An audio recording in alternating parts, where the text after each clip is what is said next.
Hello friends, welcome back to MKP English. நாம் நம்மளோட சேனலில் இங்கிலீஷை எப்படி ஈஸியாக கற்றுக்கலாம் அப்படின்றத மேலே வீடியோஸை போட்டுக்கிட்டு வரோம். நான் பிகினர்ஸ்க்காக 45 டேஸ் ஸ்போக்கன் இங்கிலீஷ் கோர்ஸை ஸ்டார்ட் பண்ணியிருக்கேன். என்னோட வீடியோஸை டே 1லேருந்து பார்த்துக்கிட்டு வாங்க ஃப்ரெண்ட்ஸ். உங்கள் இங்கிலீஷை இம்ப்ரூவ் பண்ணிக்கிறதுக்கு என்னோடய வீடியோஸ் உங்களுக்கு ரொம்பவும் யூஸ்ஃபுல்லாக இருக்கும். இப்போது உடம்பில் நமக்கு ஏதாவது காயம் இல்லை புண்ணு ஏற்பட்டுச்சு அப்படின்னா அது ஆறுனதுக்கப்புறம் நாம் சொரிய ஆரம்பிப்போம். அதை பார்த்துட்டு மற்றவங்க என்ன சொல்லுவாங்க அப்படின்னா, புண்ணை சொரிஞ்சிக்கிட்டே இருக்காத, நீ சொரிய சொரிய அது இன்னும் பெருசாகிக்கிட்டே போகும், நீ எவ்வளவுக்கு எவ்வளவு அந்த புண்ணை சொரியறையோ அவ்வளவுக்கு அவ்வளவு அது மோசமாயிட்டே போகும், அது பெருசாகிக்கிட்டே போகும் அப்படின்னு சொல்லுவாங்க இல்லையா. அதே மாதிரி நீ சும்மா டிவி பார்த்துக்கிட்டே இருக்க இல்லை ஃபோனை பார்த்துக்கிட்டே இருக்க, நீ எவ்வளவுக்கு எவ்வளவு டிவி பார்க்குறையோ அவ்வளவுக்கு அவ்வளவு உன்னுடைய கண்ணு அது பாதிக்கும் அப்படின்னு சொல்லுவாங்க இல்லையா. அதே மாதிரி நீ படிக்க படிக்க உன்னுடைய அறிவு கூர்மையாகும், நான் சம்பாதிக்க சம்பாதிக்க அது செலவாகிக்கிட்டே இருக்குது, இப்படியெல்லாம் நாம் தமிழில் பேசுவோம் இல்லையா.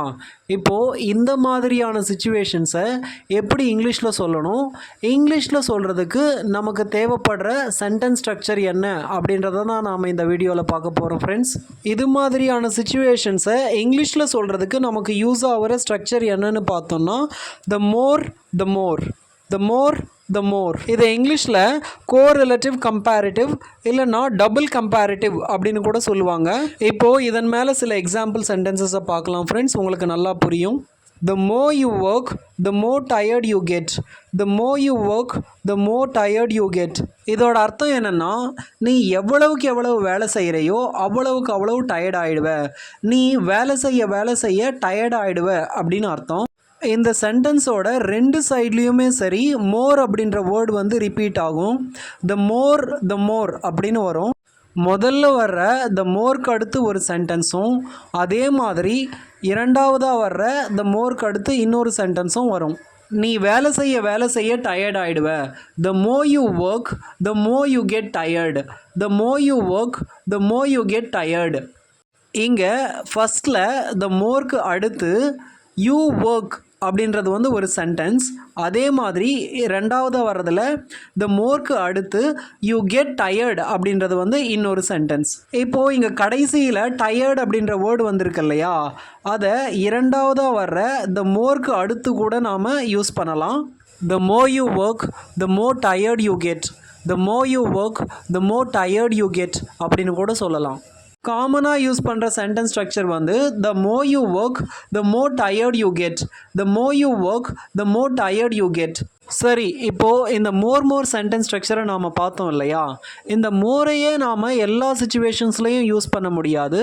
சில சிச்சுவேஷன்ஸில் நாம் இந்த மோருக்கு பதிலாக அந்த அட்ஜெக்டிவ்க்கு இஆர் ஆட் பண்ணி யூஸ் பண்ண வேண்டியிருக்கும்.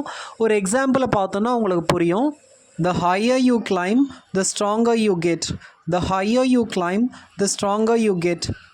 நீ எவ்வளவுக்கு எவ்வளவு உயரமாக ஏறுறையோ அவ்வளவுக்கு அவ்வளவு ஸ்ட்ராங்காக நீ மாறுவ அப்படின்னு அர்த்தம். இங்கே நான் மோர் அப்படின்ற வேர்டை யூஸ் பண்ணலை, ஏன்னா சில அட்ஜெக்டிவ்ஸ்க்கு முன்னாடி நாம் மோரை யூஸ் பண்ண மாட்டோம். இங்கே ஹை அப்படின்ற அட்ஜெக்டிவ்க்கு முன்னாடி மோரை யூஸ் பண்ண மாட்டோம். அதுக்கு பதிலாக அந்த ஹைக்கு இஆர் ஆட் பண்ணுவோம்.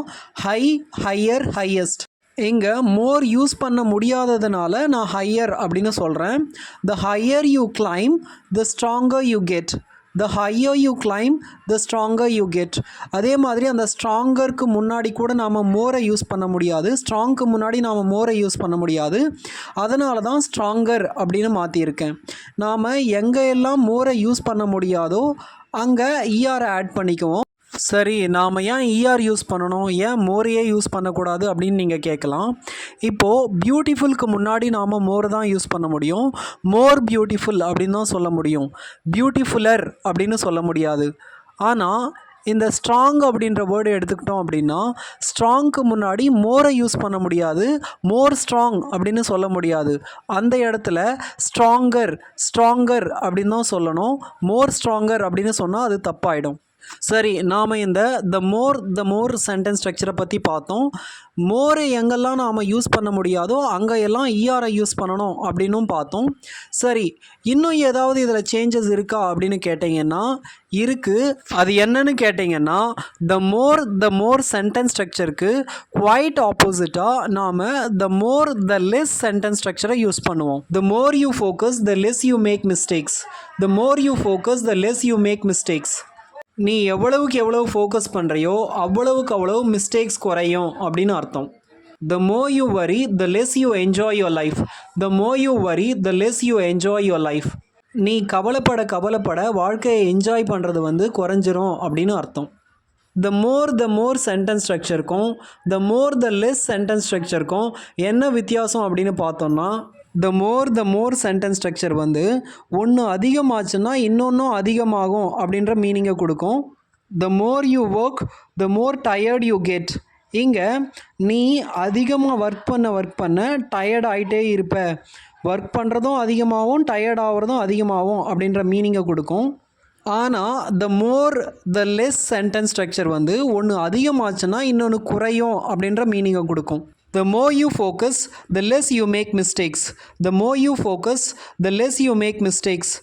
இங்கே நீ ஃபோக்கஸ் பண்ணுறது அதிகமாக மிஸ்டேக்ஸ் பண்ணுறது குறையும் அப்படின்னு சொல்கிறேன்.